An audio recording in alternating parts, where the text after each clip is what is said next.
making that decision made at the international level. So in this respect, what the government has to do is to respect the will of the people, which is expressed or is embodied in their representatives in Parliament. So Parliament will have the final say.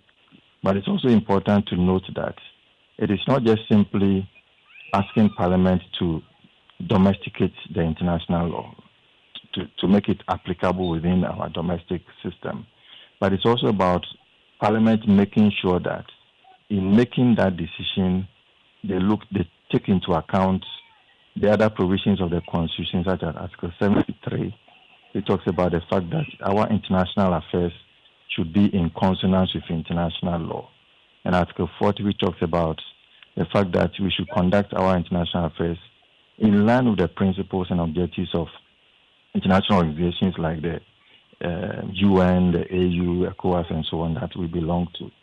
So when we look at it from that angle, Parliament is bound by certain international agreements, such as the Convention Against Torture, which Ghana is a party, and certain agreements which, including the Refugee Convention, which the principle of non-refoulement, which says that you cannot deport somebody to a country where the person might have already suffered torture, and taking the person back there would lead to a continuation of that torture, or even where the person is afraid and there's reasonable grounds to conclude that torture has been taking place in that place. So taking the person there will result in the person being tortured.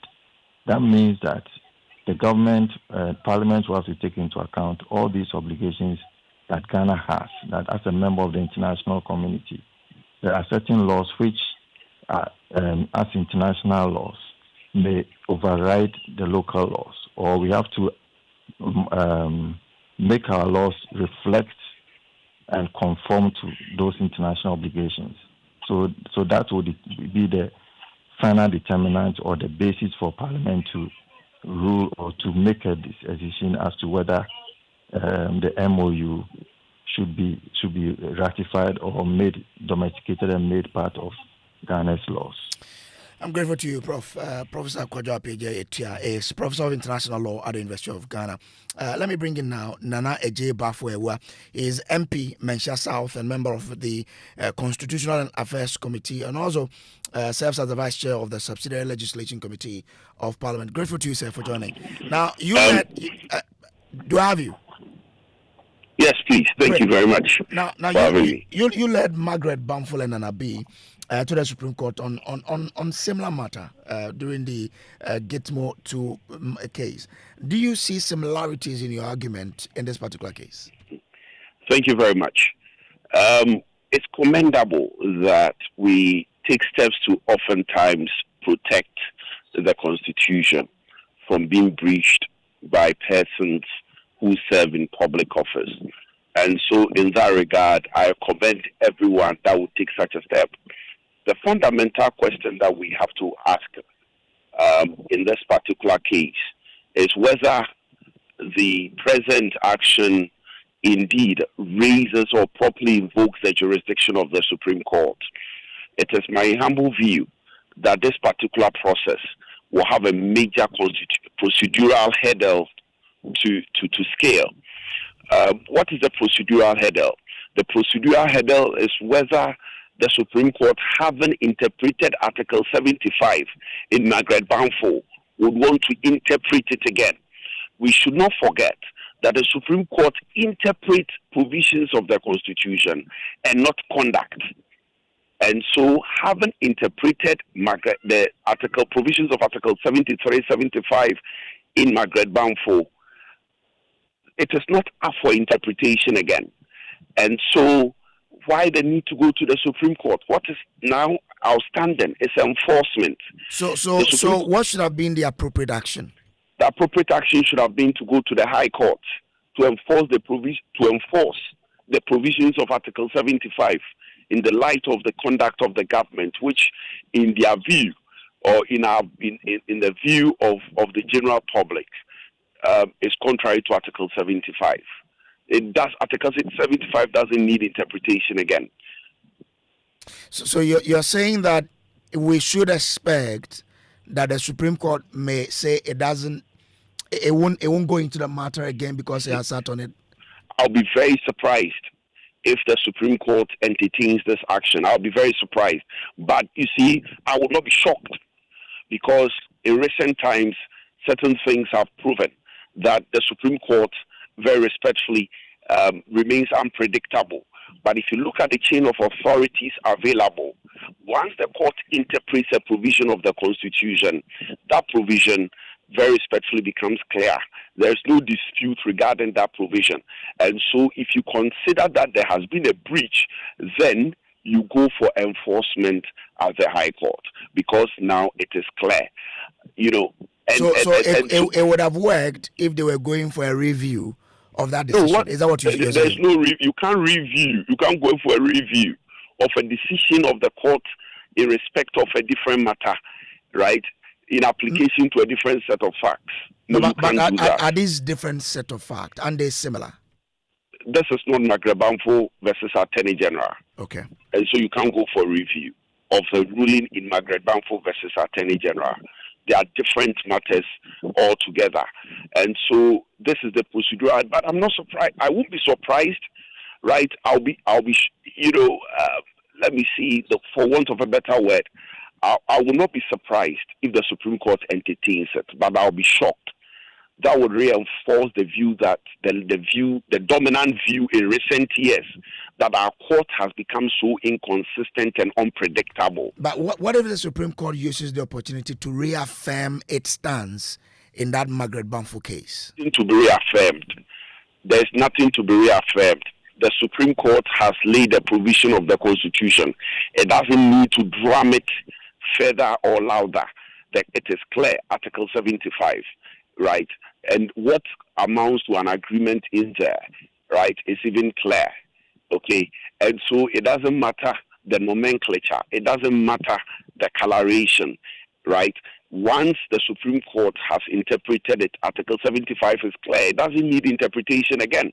So before the Supreme Court is yet to call the matter, is there any remedy for the people who took this matter to the Supreme Court? You go to the High Court for enforcement. Largely, it's a human rights action.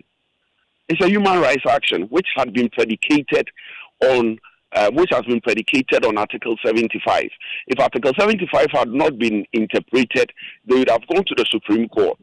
But once Article 75 has been interpreted, then you go to the Human Rights Court to say that on the basis of the Supreme Court interpretation, right, among other things, your client's right is being infringed upon. And so there is a major procedural hurdle. Okay. You are a member of the Constitutional and Legal Affairs Committee of Parliament. The Foreign Affairs Minister has explained that this was an MOU that did not require parliamentary approval. Is that not a fair argument for one to make? It is not. You see, you have to interpret the provision of the Constitution. The question is whether or not, right, to the extent that it is an MOU, it does not fall within Article 75. If that is the question, we have to go to the Magrebamfo case to ascertain whether the Supreme Court, in interpreting an agreement there, right, interpreted same to include MOU. In any event, the word MOU is being used loosely. An MOU, right, it's not what makes an MOU. It's not the title MOU. It is the terms and conditions thereof. Okay, the terms and conditions, once they place an obligation and create a right, goes beyond an MOU. An MOU doesn't create a condition, doesn't create an obligation, and doesn't create a right. Okay, and so we have to look at it very carefully. It is the content that matters. What is it? So it is not the MOU that is being sent to the Supreme Court for interpretation. It is the provision of Article 75, which is up for interpretation. The Supreme Court has already interpreted it. It can't keep interpreting it. Look, the Constitution. But if the minister says, please, if you may bear with me, indulge me. The Constitution is the manual by which public affairs are conducted. Okay? And so if the Supreme Court is going to say one thing in the morning, right, about a particular provision, and say another thing in the afternoon, it is going to reinforce the general perception of inconsistencies of the Supreme Court. In any event, yes, we agree that the Supreme Court can depart from its decision, but its previous decision. But in respect of the interpretation of the Constitution, right, the Supreme Court cannot constantly be departing. Otherwise, there will be no certainty. There will be lack of predictability. But it is not your expectation that the Supreme Court will depart from its initial ruling, right? First and foremost, you must create a question for interpretation. That question doesn't exist. In this particular it doesn't exist. It doesn't exist. In this particular case? No, it doesn't. Because you are seeking a declaration. That declaration has already been made by the Supreme Court in the case of Margaret Banfo. So yours is that outrightly the government was wrong to have accepted this MOU without recourse to Parliament. So you go to, it's not that they don't have a relief. Once the Supreme Court has laid down that declaration, your relief, you go to the High Court. That is your venue. Okay. All right. I'm grateful to you, Nana Bafewa, for joining us here. He is MP for Mensha South and a member of the Constitutional and Legal Affairs Committee of Parliament, and also as a Vice Chair of the Subsidiary Legislation Committee. This has been Top Story, brought to you by Telecel and also Shield Pension Trust. Up next is Newsnight.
Hello everybody, good evening and welcome to Newsnight. We're live from our studios here at Kokomlemle in Accra. Well, the bulletin is also live on Love 99.5 FM in Kumasi and on over 30 affiliates across the country. Well, tonight, Vice President Nana Jane Opoku-Agyeman declares Volta Lake incident which killed 16 people a national tragedy as she demands immediate action to prevent future occurrence.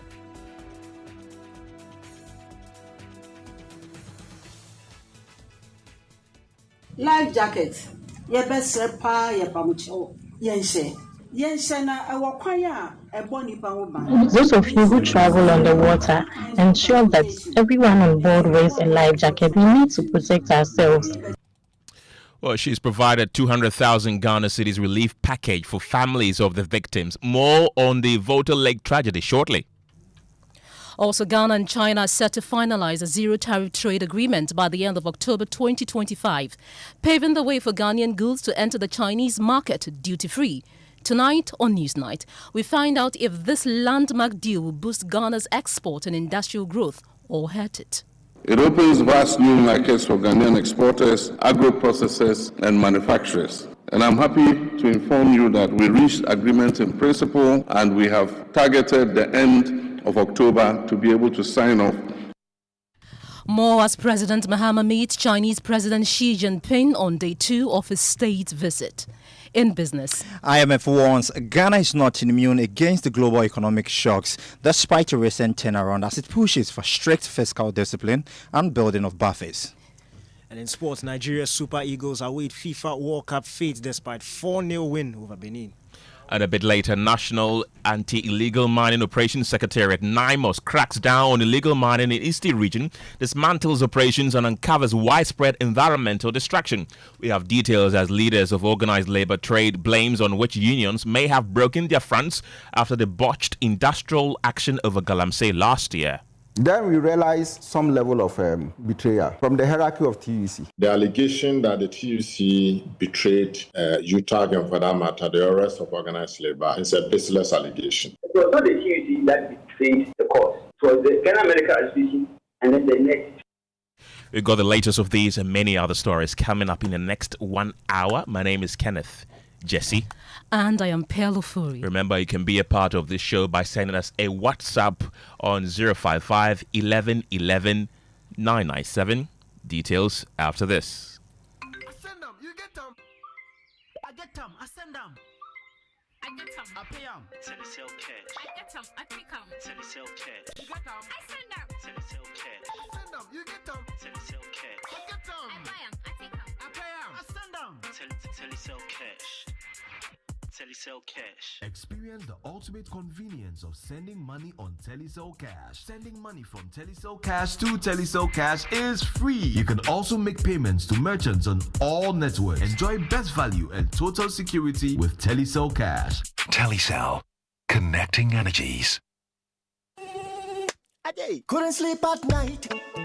Mosquitoes will be whining in my ears, bugging me all night long. I got a remedy. Now I'll be spraying them away with holy insecticide spray. Me I go spray them away with holy insecticide spray. When I sleep, me down my dog with holy insecticide spray. Holy mosquito coil, holy multi-purpose insecticide spray. Ghana Kron Kron. For bulk purchase, call 0302 681582. This advert is FDA approved. No. You look so relaxed and cheerful these days. What's your secret? No secret, Kofi. I just sorted out my retirement with Shield Pension Trust. You should talk to them. Retirement? There's more time before pension. Share. The earlier you start, the better. And Shield Pension Trust makes this so easy for you. They've got amazing plans to choose from. I even signed up for the Shield Cedi Crow a day personal pension scheme, which lets you save as little as 1 Ghana Cedi a day towards your retirement. Isn't that great?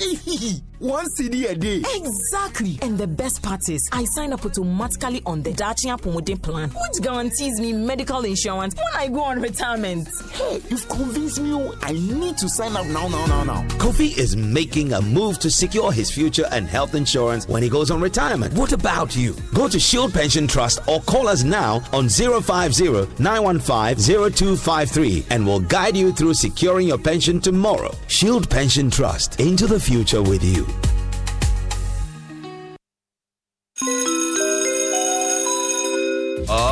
Announcing Ghana's first unlimited photocopier leasing. Yes, from just 983 Ghana cedis, you can lease a multifunctional photocopier and print unlimited. Yes, unlimited and free paper every month. Guess what? That's not all. Toners, repairs, and maintenance all are free. And oh, I'm not kidding at all. And we cover the whole country. Yes, the whole country. What are you waiting for? Just visit us at www.valexlease.com or call 0244 644048. I repeat, or call 0244 644048. Remember, terms and conditions apply. Valix Lease, affordable document management solutions.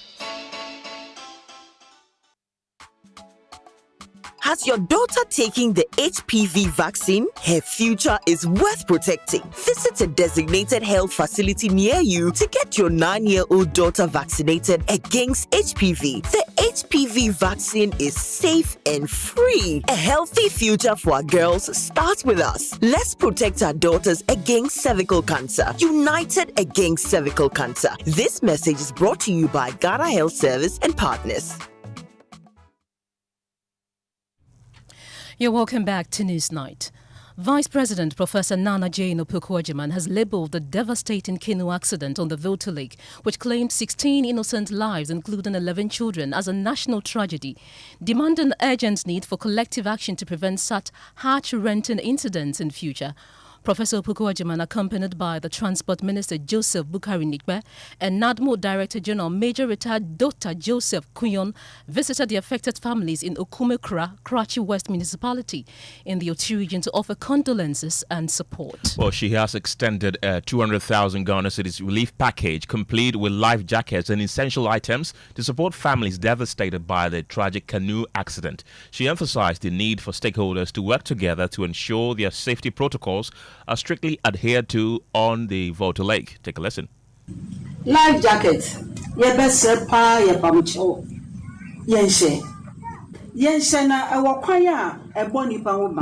of you who travel on the water, ensure that everyone on board wears a life jacket before setting out. We need to protect ourselves so that this kind of tragedy never happens again.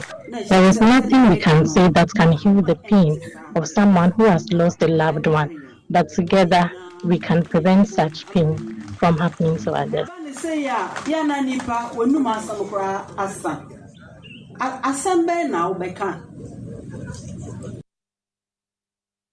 You hear that the Vice President, Professor Jane Nana Opoku-Agyeman, joining us via telephone is Obrin Pons, and he's with our sister station at Dome FM. He joined the Vice President visit to the affected families. Good evening, and thank you for your time on Newsnight.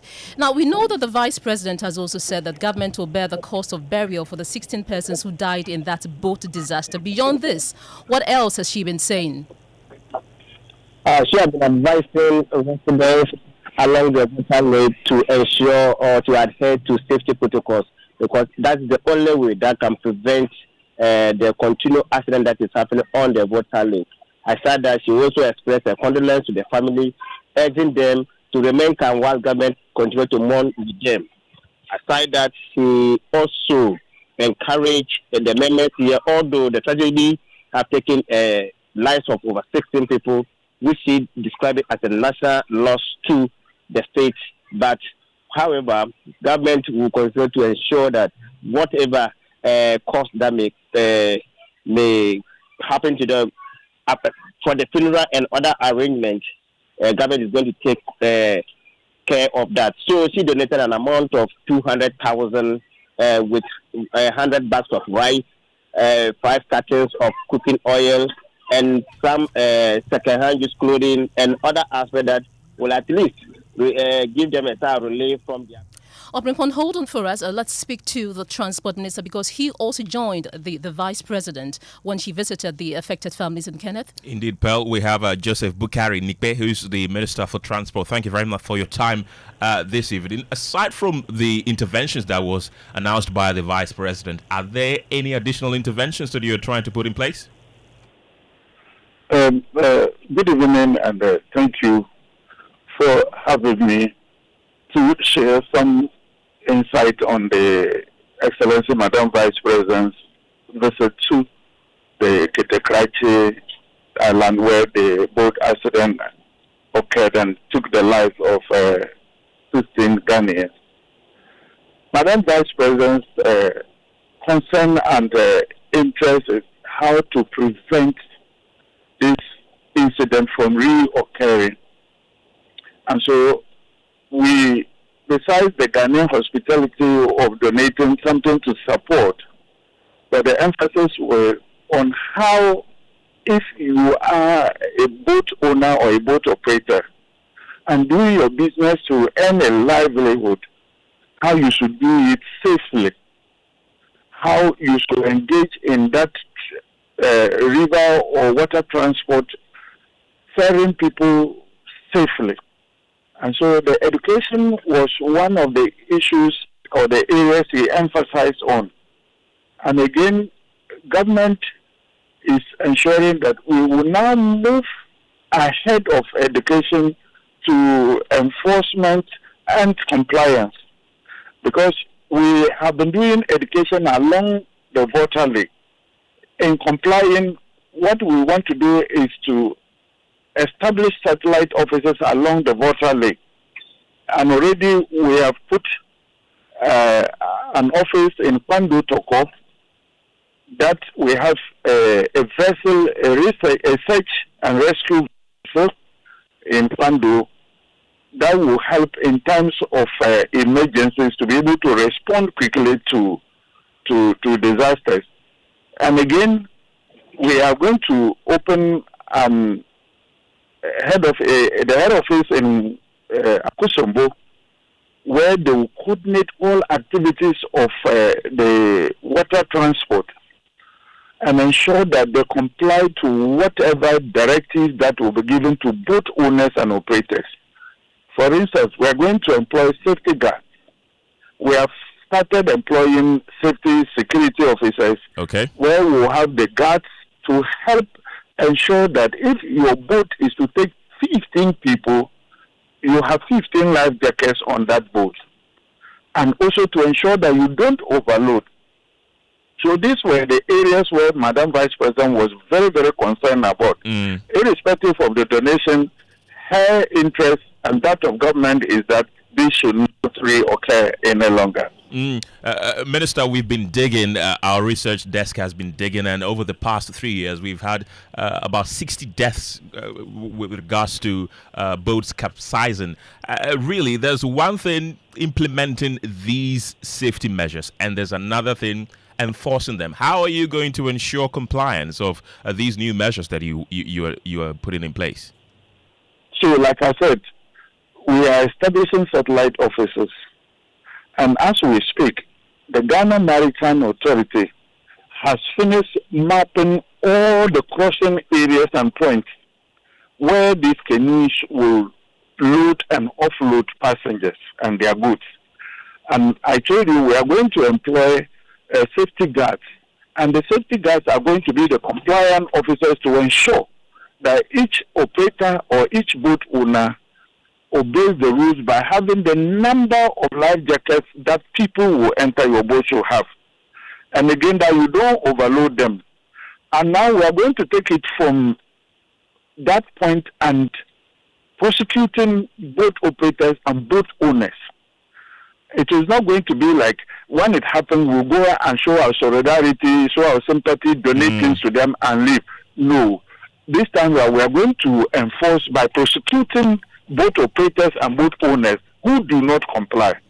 And our safety guards, when they are trained and deployed to those crossing areas that we have mapped out, will be able to ensure that we'll bring it down drastically. So, the number of boat accidents on our lake. Minister, so is it going to be just the those who operate the boats, or the passengers will also likely face prosecution, because it goes both ways, really? So if you listen to Madam Vice President, the emphasis were that, look, safety on the lake or on any other mode of transport is a shared responsibility.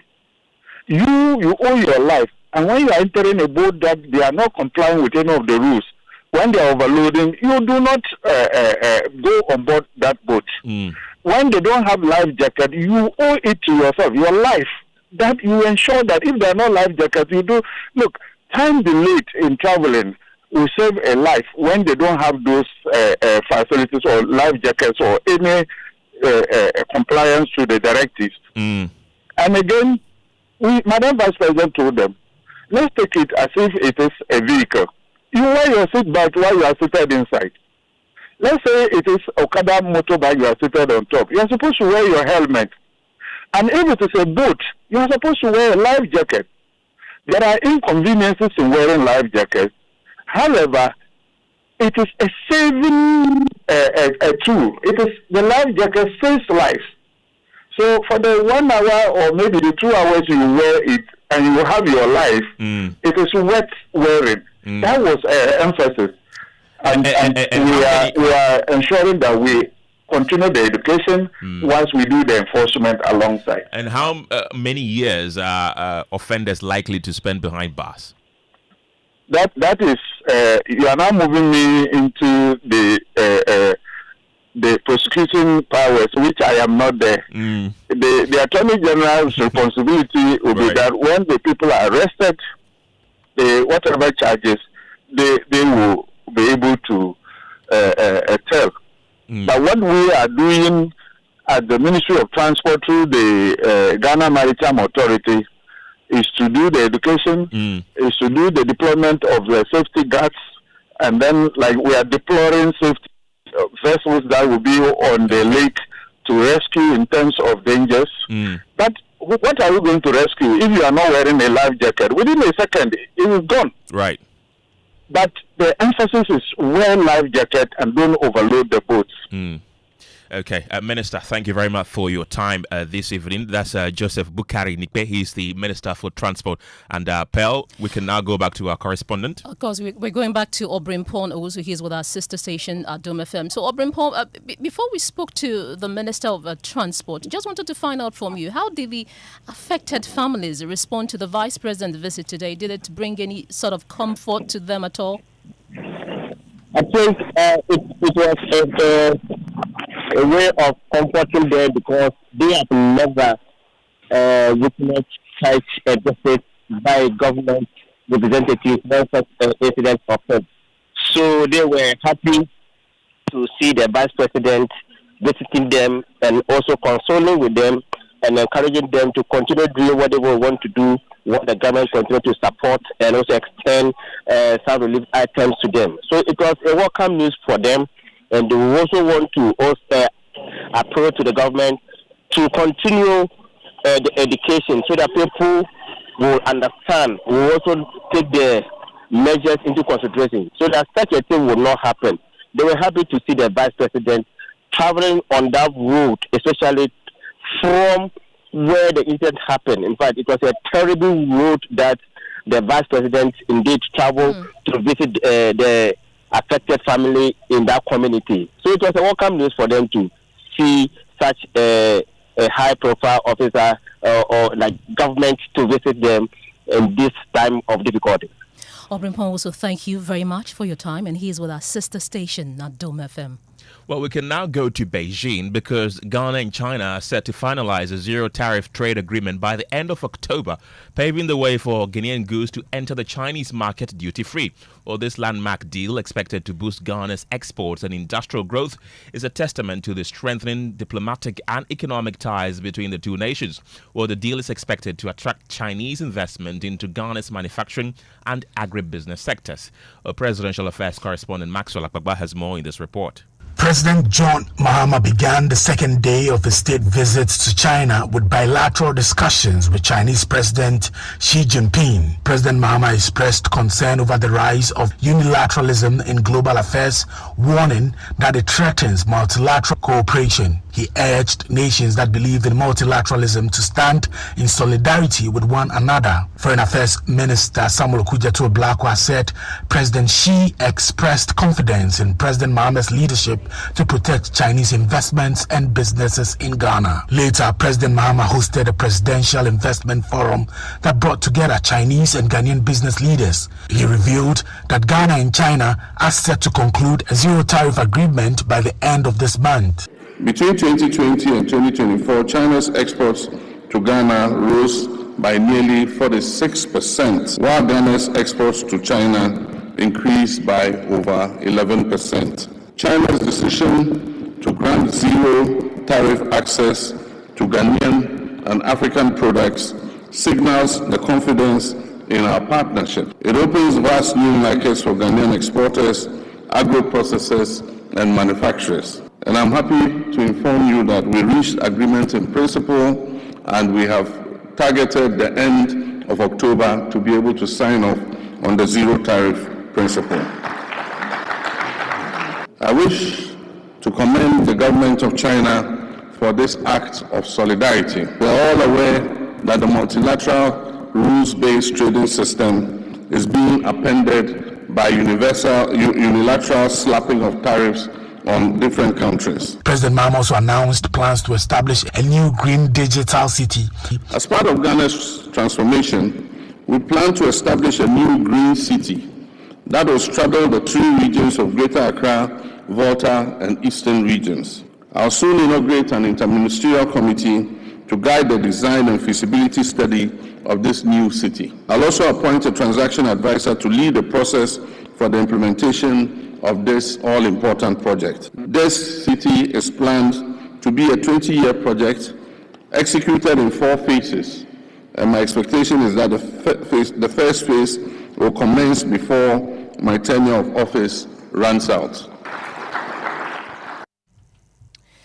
Meanwhile, Chief Executive Officer of the Ghana Investment Promotion Center, Simon Maji, has been making a strong case to Chinese investors on why Ghana remains one of Africa's most attractive destinations for investment. Now, this is the Ghana-China advantage. The minister has already spoken about the zero tariff for goods from several African countries into China. The significant part of this is that China is also trying to deal with the non-tariff barriers. So they've come up with what we call the green lines. Now, if you import into China, you go to what they call the trusted economic operator. So they minimize the non-tariff barriers. And then there's also the China-Africa Trade Cooperation Fund. So where are the Ghana commercial banks and the NIBs funding available to produce and export into the Chinese market? I see the Chinese ambassador is nodding his head, so that's a sign of approval. You have access to the 1.4 billion market. Like I did say, this is one of our biggest benefits for Chinese investors is the bilateral investment treaty between the government of Ghana and the People's Republic of China, which was signed in 1989 and it came into force in 1991. And you have all this protection. So we facilitate your visas. There's protection against expropriation. There's national treatment and most favored nation. Let's break it down. National treatment, what we are basically saying is that the investment, whatever treatment we give to Ghanaian businesses, same with the most favored nation. Most favored nation, what we are simply saying is that under the laws, what we extend to other countries by way of benefits, we extend same to you, except under certain circumstances. And my colleague from the data desk here at Joy FM, Caleb Ziblim, joins us in the studio with more on this. Now, Caleb, how significant is China as a trading partner to Ghana? Yes, Pearl. So China is very important to Ghana's economy.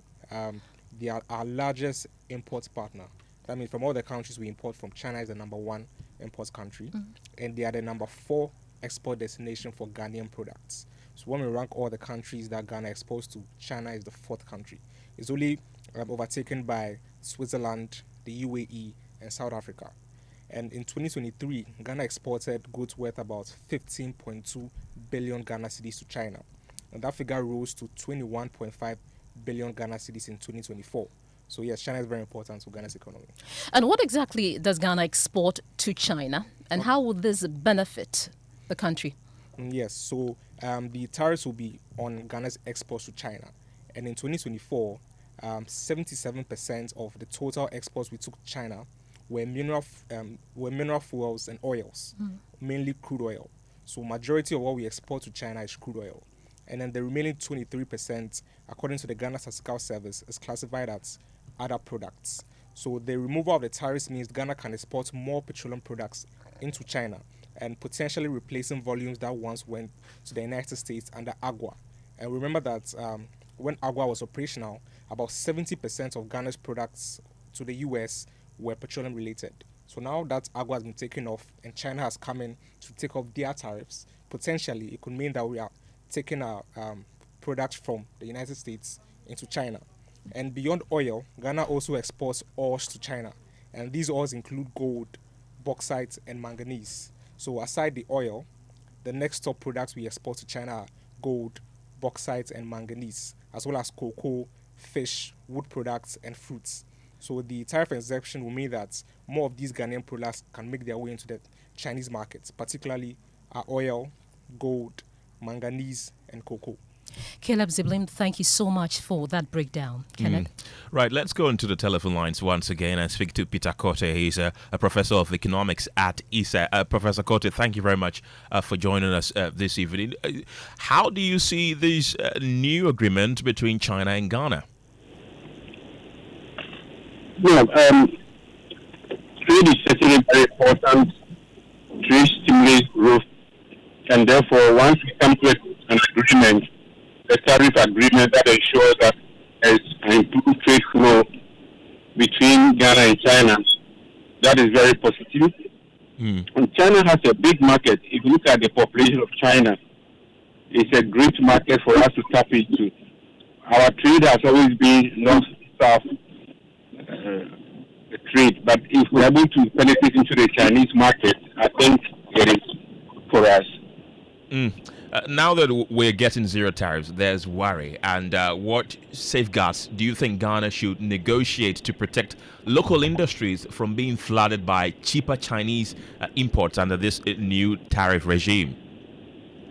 Yes, the fact that there is zero tariff doesn't mean we should allow cheap quality products to enter into our market. So we have to regulate and ensure that all products that come in meet all the necessary standards and protocols. We get value for money from this product. Of course, where it hurts local industries, that's where government comes in to provide support in terms of capacity. So you enhance the capacity of your local producers to be able to match the Chinese firms that will come and compete your local producers. And that was going to be my next question, really. Do you see that this agreement will help boost exports of locally manufactured goods to China, or mainly benefit raw material exports? It should be manufactured product. We shouldn't concentrate on raw materials. You see, for raw material, we add very little value, and their prices tend to fluctuate on the international market. So we should rather concentrate on building our capacity to export manufactured products onto the market. I think we should have some value, not just raw materials. Right, Professor Peter Kote, thank you very much. He's economics professor at ISE there. Pearl? Well, the National Anti-Illegal Mining Operations Secretariat, NIMOS, launched a major operation on Monday, October 13, targeting illegal mining hotspot in Odan Kwanta, Akenten, and the Chebi Asaman Kesi corridor. 3 excavators were found in Odan Kwanta with 2 disabled and several items, including motorbikes and water pumps, seized or destroyed.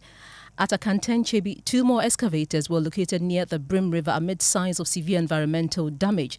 Along the Chebi Asaman Kesi route, 6 hidden excavators were discovered. Only 2 remained operational and were quickly immobilized. Residents reported widespread water pollution and forest destruction. Well, Pearl, we will hear from NIMOS shortly on this development, but let's still stay on Galamsey because Ghana's fight to salvage its threatened indigenous tree species continues to face major setbacks as tree conservationists battle for the growing impacts of illegal mining operations and indiscriminate farming activities. At least 4 indigenous trees are going extinct, with 39 others currently threatened by the unabated operations of the miners and illegal cloggers. Stephanie Frimpong joined the 2nd National Stakeholders Workshop on Threatened Trees Conservation and filed this report. Globally, at least 8,000 out of the 60,000 documented plant species have been classified to be endangered by human activities. With growing environmental destruction through illegal mining and logging and the fast expansion of agricultural activities, 4 of Ghana's indigenous tree species are critically threatened, with 39 currently endangered. At the 2nd National Stakeholders Workshop on Threatened Trees Conservation, researchers, foresters, and policymakers renewed calls for a concerted action to save the trees. Project Coordinator Dr. James Amponsa highlighted the impact of the illegal activities on the endangered species despite conservatory projects to protect forest reserves and rare tree species.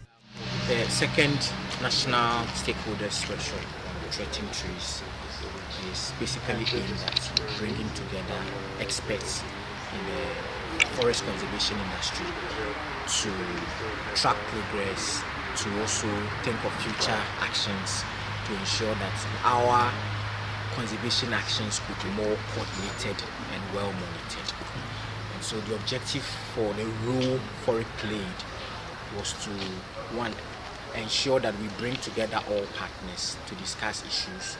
And then we also have a special objective of raising seedlings of threatened trees and supplying them to partner organizations so that their future could be secure. And at the moment, Ofori is also developing an information data portal on threatened trees. So this portal, which will be launched at this workshop, will help us bring a lot of information on threatened trees so that it can guide actions and help us collaborate effective conservation actions. Representing the project's donor, Olivia Hasivier of Foundation Franklinia in Switzerland extolled Ghana's conservation model, describing it as a benchmark for other African countries. So there is more than 60,000 tree species known and described worldwide. So it's a very important taxonomic group. Meanwhile, some leaders of several unions have traded blame on what broke the front of organized labor after a botched industrial action planned last year to demand action on Galamsey. Vice President of TUC UEW, Dr. Bernard Tutubwani, blamed the TUC. We realized that TUC and other unions wanted to also go on strike. Now, as one of the wings of TUC, UTAG, and organized labor, we felt that UTAG alone wouldn't give us that kind of strength. So we joined forces with organized labor and, for that matter, TUC. Then we realized some level of betrayal from the hierarchy of TUC. So that was when we felt that we have been betrayed. So we went through the, the UTAG processes, to also isolate ourselves from the position of organized labor, and for which we also decided that we will go solo with our own strike as we had earlier planned. So we went through the process, and if you remember, UTAG went on strike. So in a sharp rebuttal, Deputy TUC Secretary General Dr. Kwabena Nyako Otu described the claims as baseless. We realized that TUC and other unions wanted to also go on strike. Now, as one of the wings of TUC, UTAG, and organized labor, we felt that UTAG alone wouldn't give us that kind of strength. So we joined forces with organized labor and, for that matter, TUC. Then we realized some level of betrayal from the hierarchy of TUC. So that was when we felt that we have been betrayed. So we went through the, the UTAG processes, to also isolate ourselves from the position of organized labor, and for which we also decided that we will go solo with our own strike as we had earlier planned. So we went through the process, and if you remember, UTAG went on strike. Well, meanwhile, Secretary General of the Ghana Federation of Labour, Abraham Kumsin, blamed the Ghana Medical Association and the Ghana Registered Nurses and Midwives Association as the unions that acted in a way that betrayed the collective goal of organised labour. It was not the TUC that betrayed the cause. It was the Ghana Medical Association and then the nurses. Ghana Registered Nurses Association. The nurses. And the Ghana Medical Association. When you want to mark on such action, you are saying it's a very powerful weapon, and if the weapon is not well maintained, it cannot fire. And normally, when you want to achieve results, organized labor must, work together and make sure that we address whatever concerns that we want to deal with it. But if medical personnel opt out, it weakens organized labor. There's nothing that we have done at that yet. So if I hear Ghana Medical Association and nurses making noise this time around, I just don't take them serious. And it's time for business. James Ashen is here. The IMF, we have news from the IMF, don't we? Yeah, they're basically saying we are not out of the woods yet. There's still more we need to do to ensure fiscal discipline and also tighten our, make sure we are spending right and all of that. So basically that's the warning they're giving to, or they're issuing to Ghanaians now. Now, coming up in business this evening, IMF warns Ghana is not immune against global economic shocks despite a recent turnaround as it pushes for stronger fiscal discipline and building of buffers. And Bank of Ghana revises sanctions for issuing bad checks as it announces stricter punishment for offenders. Business news on Newsnight is brought to you by MTN Business. Welcome to the new world of business. Kingdom Books and Stationery, your number one-stop shop for all office essentials, Syntex tanks, and Pepsodent Herbal and Charcoal. Hey, Ruben. Every 2 seconds notification. The Momo keeps on coming. It keeps on coming, eh? Ma, I am the community Momo man now. People send money, and with the Momo app, every payment is done. My transactions are flying. Hey, I then. Ah, ma, you didn't know, eh? Over 2 million Ghana cedis is up for grabs in the Stillman Saka promo. Transact more than 100 Ghana cedis with your Momo app, and you could win daily, weekly, and monthly cash prizes, and 100,000 Ghana cedis grand prize. And it's not just payments and money transfers. Bank to wallet transactions, savings, loans, investments, pensions, POS transactions, and Momo transactions from other partner platforms qualify. This promo runs in collaboration with the NLA on the Caritas Lottery platform. Terms and conditions apply. Son, we are so proud of you for setting up this hospital. I really love those hospital beds and waiting chairs. By the way, did you import them? No, Dad, I didn't. I actually got them from Kingdom Books and Stationery right here in Ghana. Wow. We also bought our office supplies, safes, executive desks and chairs from Kingdom, and they gave us expert advice on how to set up our office. Guys, that makes 3 of us. I also got our sofa and bedroom sets, plus our dining hall furniture for our new home from Kingdom. Wow, Mom, that makes 4 of us. I usually get my stationery items from Kingdom, and my teacher also mentioned that our classroom furniture was provided by Kingdom. So there you have it. Whenever you're thinking about setting up an office or acquiring furniture for your home, etc., Kingdom Books and Stationery should be your first port of call. With over 40 years experience in the industry, we stock and supply a wide variety of globally sourced office and home furniture, stationery and equipment. Visit our head office, Takweje, Osu near the Osu Cemetery, Temania Community 4, Takrady opposite Vijay Mays Plaza, Cape Coast University Bookshop, Spintex Road near Absa Bank, Atomic Centerpoint Mall, Winneba University Campus, KNUST, the University Bookshop, and Santasi in Kumasi. You can also visit our shop online, www.kingdomstoreonline.com. Hurry while stock lasts. For further inquiries, contact us on 050-162-0810 or 0302-764-101. Email info@kingdomgh.com. Kingdom Books and Stationery Limited, where quality and affordability is assured. Terms and conditions apply.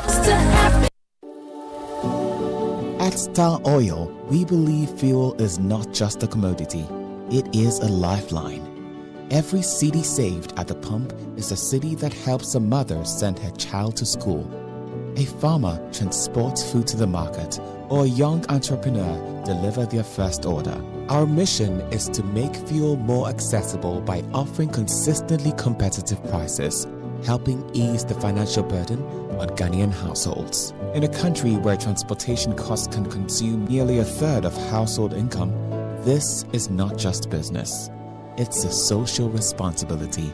Star Oil, still quality and affordable fuels for all.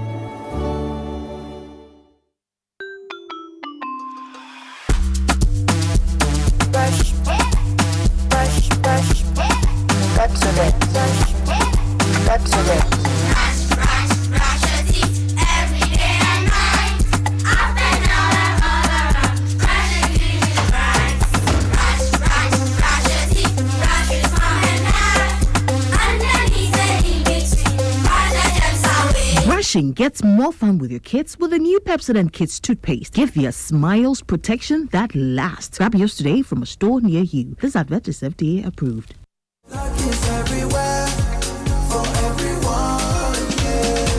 The winning season is back, but this time I am collecting the wins like Jollof at a wedding. The luckiest season 3 is here. Your chance to flip your luck or maybe your bank accounts too. 2 easy ways to join. Dial *712#. Hit 1 to buy for you or 2 to gift a friend. Feeling lucky? Pick 1 for a random number or hit 2 to choose your own. Pay with mobile money. Done. You're in. Or go to theluckiestafrica.com, click community tickets, choose your number or let the system do so for you. You can buy a ticket for your boo or your favorite barber. Pay with Momo or card if you are abroad. 1 ticket could turn your 1 Ghana cedi into 500 times more. And the whole community could win 10 times over. Dial *712# or log on. Let's get lucky together because luck is everywhere.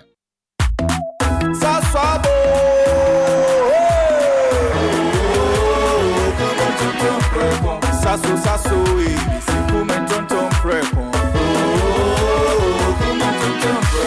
Sasso, sasso, si come tonton prepon. Edra na tua minha buseshe. Yeah, Asia, ne malaria. Minya me for ne me so spray. Every mosquito standing run away. Oh, come on, tonton preko. Saso, me se come tonton preko. Oh, come on, tonton preko. Saso, come tonton preko. Nani sham ne die demonstronko. This advert is FDA approved. Welcome back to Business on Newsnight. My name is James Eshen. We settle for the details.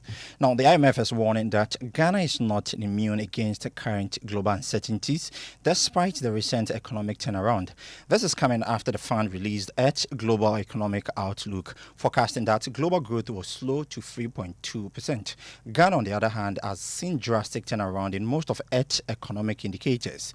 Speaking at a news conference in Washington, D.C. on the sidelines of the annual IMF World Bank meetings, Economic Counselor at the IMF, Pierre-Olivier Gouin-Charles, said countries like Ghana must do more to attain long-term stability.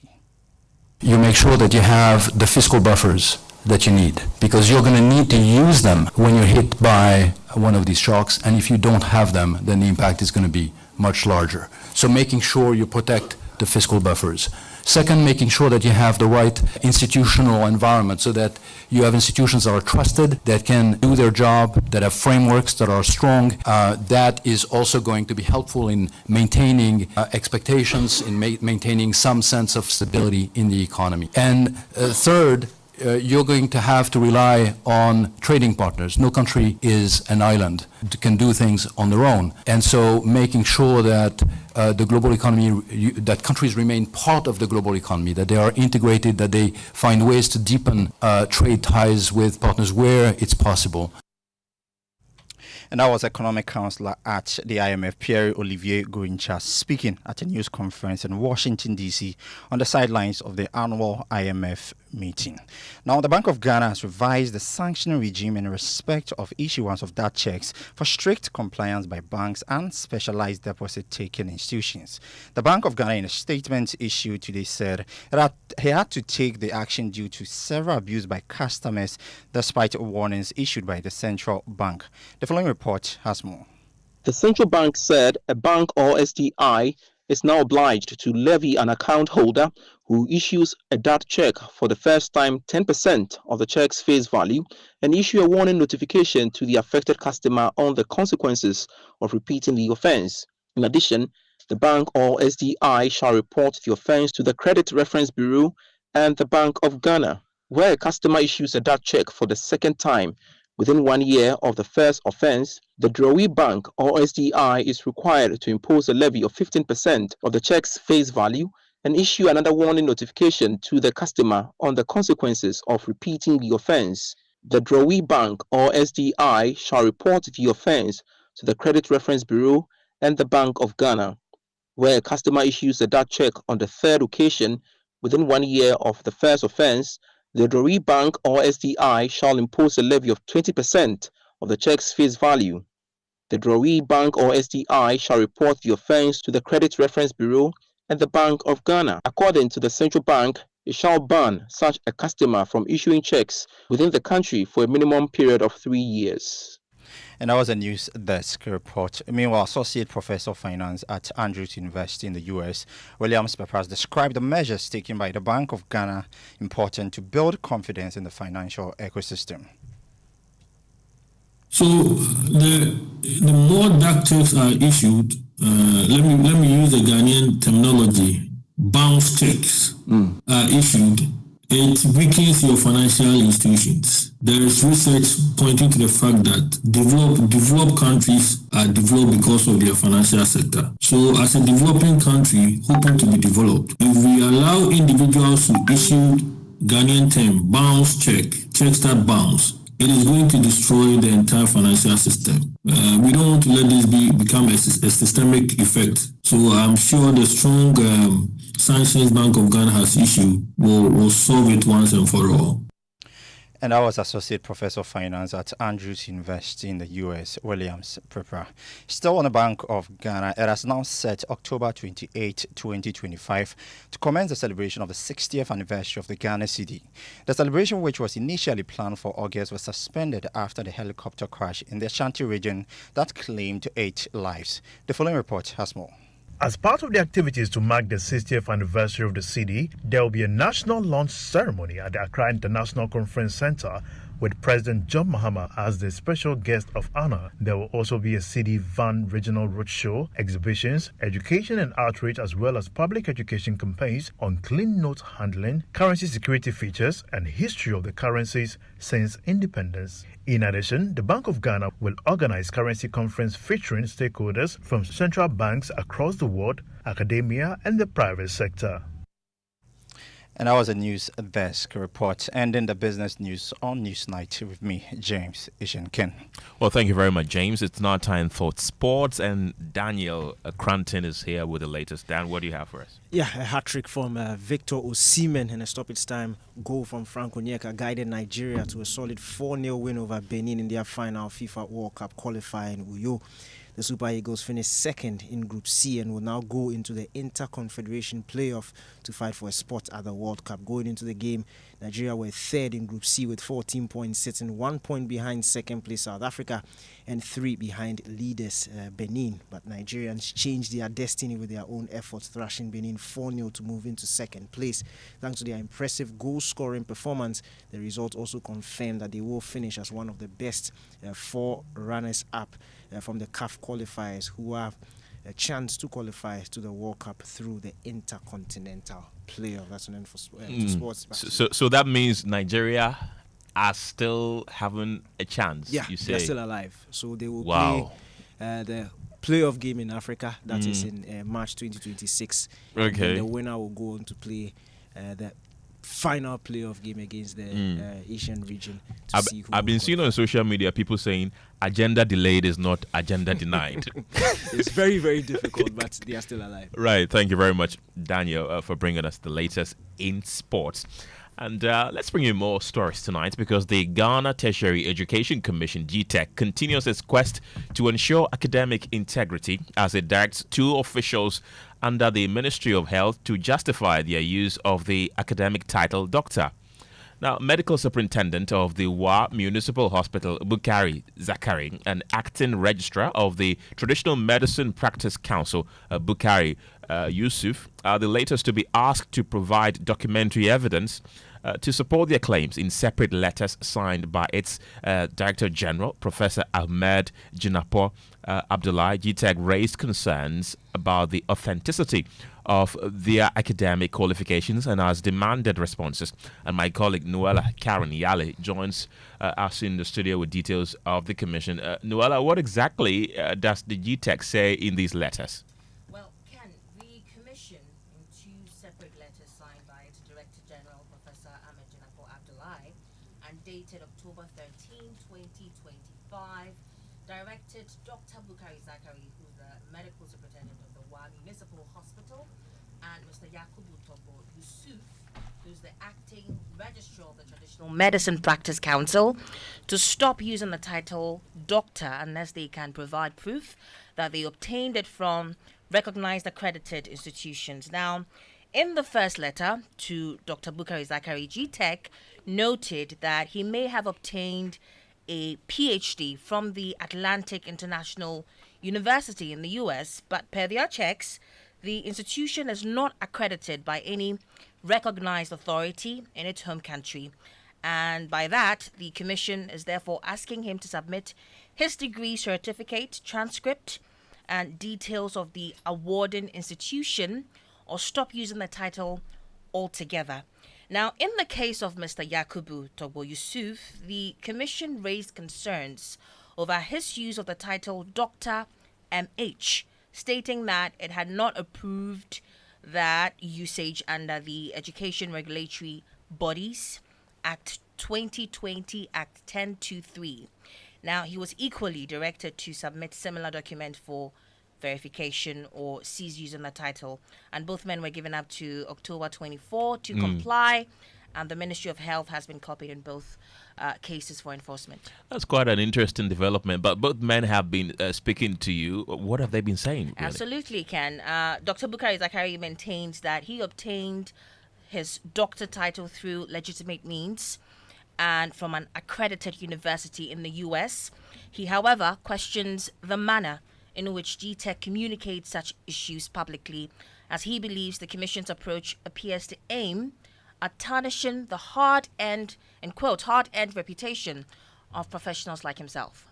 For the PhD I acquired, I duly was admitted into the school. I went through vigorous academic tuition for 3 good years. Then I completed with a thesis that was published, and I was duly awarded the PhD. But what I'm hearing from GTEC is that the school is not accredited. So I quickly called my supervisor. He told me they are well accredited. And during the Zoom classes, we're doing it with the American citizens.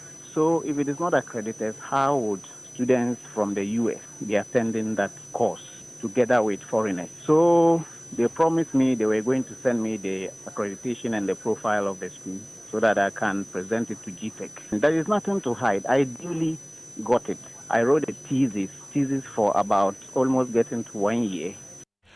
Right, so that was the medical superintendent of the Wa Municipal Hospital in the Upper West Region, Dr. Bukari Zakari. And we've also been hearing from Yakubu Yusuf. What has he been saying? Well, he says he only got to know about the letter through social media. I haven't received a copy of the letter officially. My friends basically tagged me on a post, I think, on City. I think I have not received any letter. So, as requested, of course, there are state agents which I respect. So, officially, I will submit my documents to GTEC as they requested. I think there is a deadline. I've been busy in the field. We've been doing some field work with cracking down on traditional practitioners who are recalcitrant to be precise. So, as soon as I get back to the office, and I've also checked with the office, there is. And Kenneth will be telling listeners about the EcoBank Journeys Habitat Fair in a bit. But before that, the minority in Parliament has distanced itself from the ongoing delay in the payment of salaries owed to thousands of newly recruited nurses and midwives, insisting that the fault lies squarely with the government and its agencies.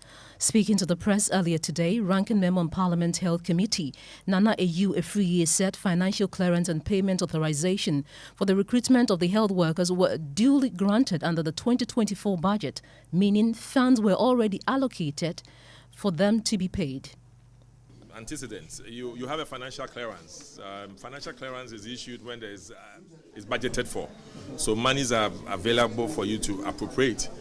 And this is why you get financial clearance. No sector would issue a financial clearance to cause a financial loss when it's illegal for you to recruit. So you had clearance issued last year, July, and then some of the staff were recruited. Some of the recruitment were done in institutions like the teaching hospitals and also CHAC. So that reduced it to about maybe about 8,000 or 7,000 of them were recruited. So about 6,000 more were left. Now, those who were not recruited was because the Ghana Health Service delayed. That's the Ghana Health Service delay. So you have a reason to query the Ghana Health Service for the delays, why others started 5 months before December 7th. It was issued July, and then Ministry of Health and CHAC, their staff were working from end of July and August, and they were being paid. Well, the minority here has also accused the governing NDC government of drowning public administration into politics and deception, while health workers languish without pay. Nana Efriye has branded the government's delay as deliberate. So coming 10 months down to say that they have to go for cabinet approval is untenable, it's unacceptable. No, it's not right. Maybe they will talk about what sort of dialogue when you have clearance? When you have a financial clearance, you only have to, the process of this is you have to, the Ministry of Health will have to write to the finance minister for an extension. That's all. It doesn't. And it's not as if financial clearance don't expire. It has expired in all governments under the Fourth Republic. Even under this NDC, they will issue clearance that some will expire. All they will do is to write extension. They will not go to cabinet. And Kenneth, let's talk about the EcoBank Journeys Habitat Fair happening in just 9 days at the Accra International Conference Centre. And choosing a place to stay involves many considerations, and security is certainly a top priority. That's where Special Gardens, a master planned gated community, comes in. By selecting them at the EcoBank Journeys Habitat Fair, you can eliminate your worries about safety. Our brand is built on a foundation of integrity, innovation, and customer-centered solutions in the Ghana real estate sector. We understand purchasing a home is not just a financial decision, it's an emotional one as well. So we know people want to feel connected to whatever they are purchasing, and so we seek to offer products that represent that. We are trying to deliver developments that blend quality, affordability, and modern architecture and amenities. Developing this since early 2023, almost wrapping up with this one. I'm definitely going to be there, Pearl. I hope you're also going to be there as well. Of course I will be. The 23rd to the 26th of October at the Accra International Conference Centre. Right. And before we go, though, here are a few of your messages you've been sending to our WhatsApp platform. This is from Francis in Accra. He says, in fact, it is time NDC and Ghanaians as a whole told the MPP and its MPs something in their face on governance issues, as we saw under them. The rots they left in all sectors and Labour Front making worker unions to go on strikes now and then for NDC government to look for money and pay them. They got to be holding press conferences. And this one is from Nana at Spintex Road. He says, most Nigerians hold Ghanaian passports in the UK and the US. I'm sure Ghanaians aided them. Hence, we should be expecting more deportees in such situations. These are some of the messages you've been sending to our WhatsApp platform, and that will be it for Newsnight tonight. My name is Kenneth Gyasi. And I am Pearl Ofori. And of course, right after Newsnight will be Geek Squad with Adobia and her crew. Adobia, good to see you. What are we discussing tonight? Hi, good evening. Tonight we are continuing with our Cybersecurity Awareness Month topic, and the focus is on how you can bank safely online here in Ghana.